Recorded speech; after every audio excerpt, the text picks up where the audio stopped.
សម្រាប់បងនៅចង់បើកអាជីវកម្មកិនស្រូវឬធ្វើជាអង្ករលក់អាចប្រើຂະຫນាតនេះបានគឺຂະຫນាតអាជីវកម្ម1ម៉ោង600គីឡូមានកញ្ជ្រែងរែងគ្រោះរែងថ្មរែងផ្កាស្មៅអង្ករចេញមកគឺស្អាតលេខ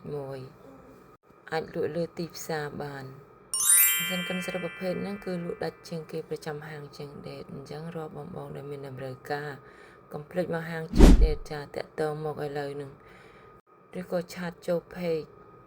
ព្រោះម៉ាស៊ីនកិនស្រូវហ្នឹងយើងរៀបជាស្នួរដៃក្រាស់រឹងមាំរីឯត្បាល់កន្ទក់វិញគឺធំហើយក្រាស់រឹងមាំងាយស្រួលប្រើប្រាស់កន្ទក់គឺបានម៉ត់លេខ1ដោយមិនបាច់យកទៅវាយម្សាទៀតទេនេះកិនតែម្ដងគឺបានទាំងអង្ករស្អាតហើយបានទាំងកន្ទក់ម៉ត់សម្រាប់បងប្អូនលក់នៅលើទីផ្សារបានអញ្ចឹងបើបងប្អូនចង់បើកអាជីវកម្មឬក៏ចង់បរិយាការងារកិនស្រូវបើបងអី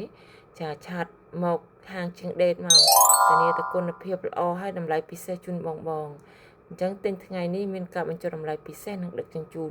ចិត្តឆ្ងាយដោយមិនគិតថ្លៃចាប្រញាប់ឡើងបងព្រោះចំនួនមានកំណត់ចាសូមអរគុណ